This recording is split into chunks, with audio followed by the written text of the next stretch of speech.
தமிழ் சொந்தங்களுக்கு வணக்கம்.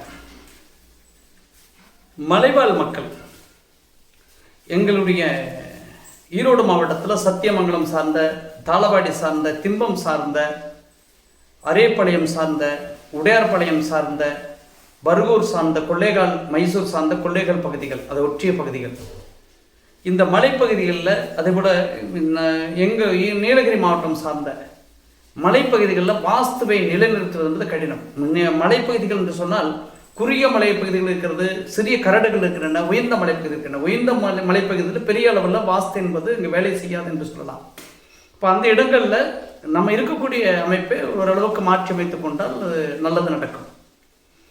இது சிறிய மலைப்பகுதிகள், ஒரு 1000 மீட்டருக்குள்ளாக இருக்கக்கூடிய மலைப்பகுதிகளில் வாஸ்துவின் ஓட்டம் என்பது ஒரு விதமாக இருக்கும்.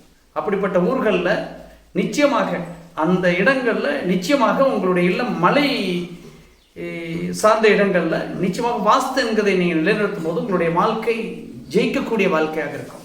ஏன்னா மலைப்பகுதியில் இருக்கக்கூடிய அங்கே இருக்கக்கூடிய மக்களை பார்த்தீங்கன்னா ஏற்றத்தாழ்வுகளாக தான் இருப்பாங்க.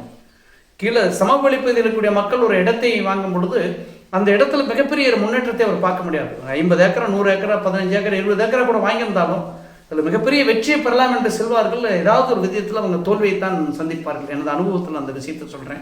அப்போது நீங்கள் இருக்கக்கூடிய இடங்கள் ஒரு வாஸ்து சார்ந்த அமைப்பில் அந்த கட்டிடங்களை கட்டி அங்கே நீங்கள் வாழும் பொழுது, அங்கே வசிக்கும் போது, விவசாயம் செய்யும் பொழுது, தொழில் செய்யும் பொழுது நிச்சயமாக முன்னேற்றம் இருக்கும். அந்த வகையில் எனது பயணம் என்பது தமிழ்நாட்டின் அனைத்து பகுதிகளிலும் இருக்குது. அப்படிப்பட்ட பயணத்தில் எங்களுடைய ஈரோடு மாவட்டம் சார்ந்த அந்தியூர் பகுதியில் இருக்கக்கூடிய மக்கள் என்னை அழைக்கும் பொழுது உங்கள் ஊருக்கு வருவேன். அந்தியூர் சார்ந்த ஆப்பக்கூடல் மற்றும் அந்த பகுதிகளில் வாஸ்து ஆலோசனை வேண்டும் என்கிற மக்கள் என்னை அழைக்கும் போது உங்கள் ஊர் வருவேன். நன்றி, வணக்கம்.